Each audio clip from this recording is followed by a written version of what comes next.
dumating na yung point na uma-absent na rin ako, hindi na ako nag-OT.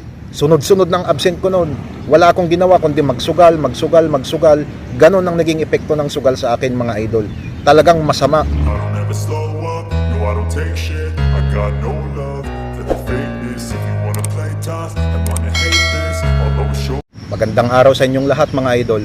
Sa bidyong ito ay pag-uusapan natin yung mga iba't ibang rason na nagtulak sa atin kung bakit natin napasok ang mundo ng pagsusugal. So, syempre, simulan natin sa akin. Way back 2019, hindi pa naman talaga ako nagsusugal. Naririnig ko na yung online sabong na yan. Dahil alam naman natin, doon ako nagsimula.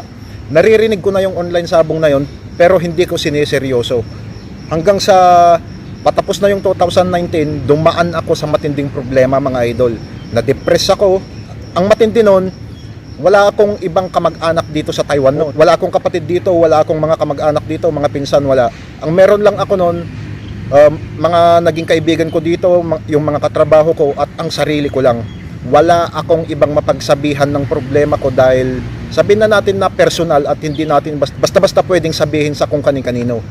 So ayun, mga idol, sinarili ko yung problemang yon hanggang sa nagka-depression ako.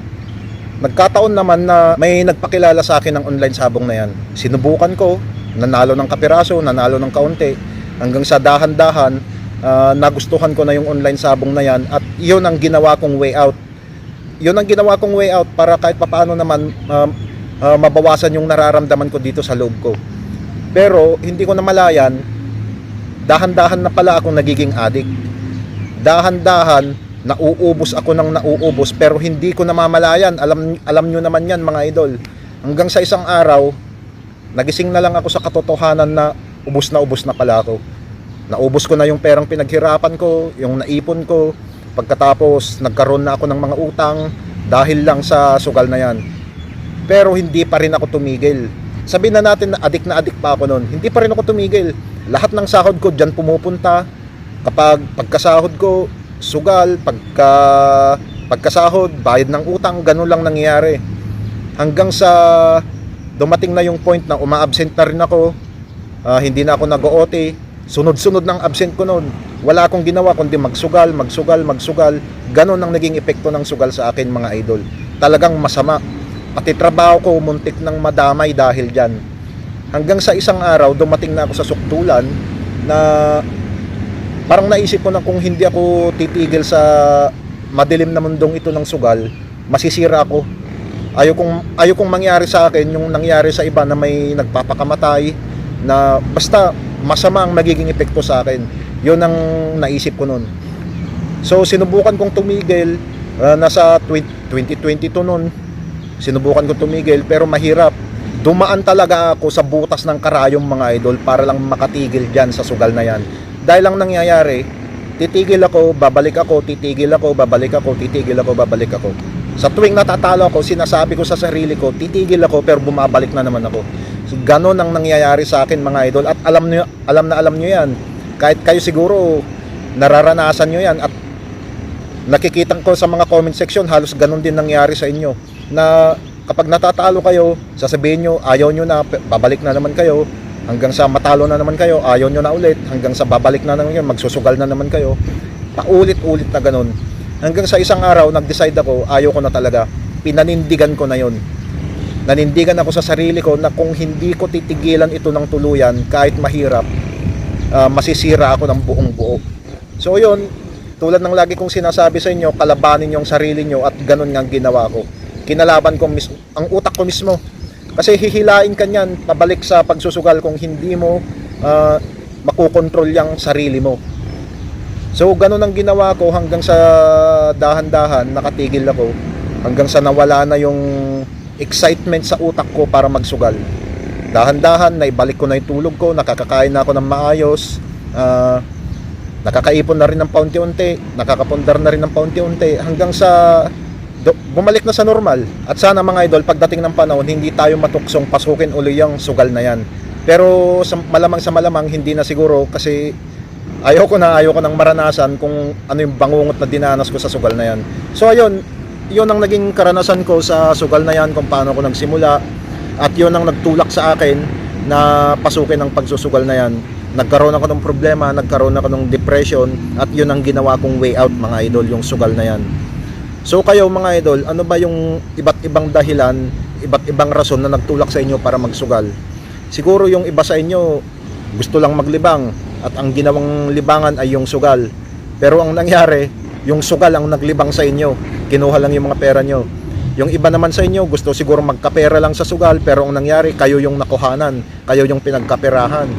At yung iba sa inyo sigurado, maraming nakaka-relate sa nangyari sa akin, na nagka-problema din kayo, na nagdumaan din kayo sa mga depression at sugal ang ginawa nyong way out. So pagkwentuhan natin kung ano yung iba't ibang mga dahilan kung paano nyo napasok ang pagsusugal na yan sa comment section mga idol. Malaking tulong yan para mabasa din ng iba, lalong lalo na yung mga hindi pa nakakaranas sa masakit na mundo ng pagsusugal.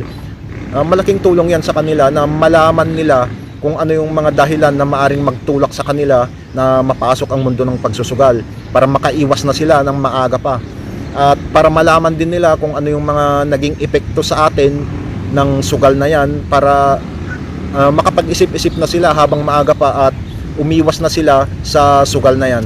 So ayun mga idol, ikwento nyo lang sa comment section para mapag-usapan natin at para makita naman ng iba. Malaking tulong yan mga idol. Iniisip ko nga, kung alam ko lang talaga, kung hindi lang ako naging ignorante sa mundo ng pagsusugal na yan, hindi sana nangyari yan. At malamang sa malamang baka wala na ako dito sa Taiwan ngayon, na hindi na ako nagpapakahirap pa dito. Pero wala, nangyari na yun eh. At kung nagkataon lang siguro na may mga kamag-anak ako dito, mga kapatid o mga pinsan na pwedeng mapagsabihan ng problema at di ko sinarili, maaring sabihin na natin na may nakapag-advise sa akin ng maayos, may nakapag-guide sa akin kung anong dapat kong gawin, hindi ko sinarili ang problema at hindi ko siguro nakilala yung online sabong na yan. Although naririnig ko na noon yung online sabong na yan, pero hindi ko siniseryoso, hindi ko siya binibigyan ng pansin, dahil noon pa man marami na sa mga katrabaho kong naglalaro ng online sabong na yan. Pero nakikinood lang ako, hindi ko siya siniseryoso, nakikinood lang ako, hindi ko naisip na papasukin ko yan, na ako mismo yung maglalaro. Pero bandang uli, hindi ko naman inaasahan na magkakaproblema ako, at yun ang ginawa kong way out, hanggang sa dahan-dahan na addict, nasira, at pinilit nating makawala, pero dumaan muna tayo sa butas ng karayom bago tayo makawala. So kayo mga idol, ano yung naging karanasan nyo sa lintik na sugal na yan, na nagtulak sa inyo, yung rason na nagtulak sa inyo kung paano nyo napasok ang mundo ng pagsusugal na yan? Ikwento nyo lang sa comment section para mabasa din ng iba. Malaking tulong yun mga idol. So maraming salamat sa panonood mga idol. Lagi nating tatandaan, sa sugal wala tayong makukuhang positive. So maraming salamat sa panonood mga idol, at lagi nating tatandaan na sa sugal wala tayong makukuhang positive dyan. So maraming salamat sa panonood mga idol, at palagi nating tatandaan na sa sugal wala tayong makukuhang positive dyan, puro negative. Maraming salamat mga idol.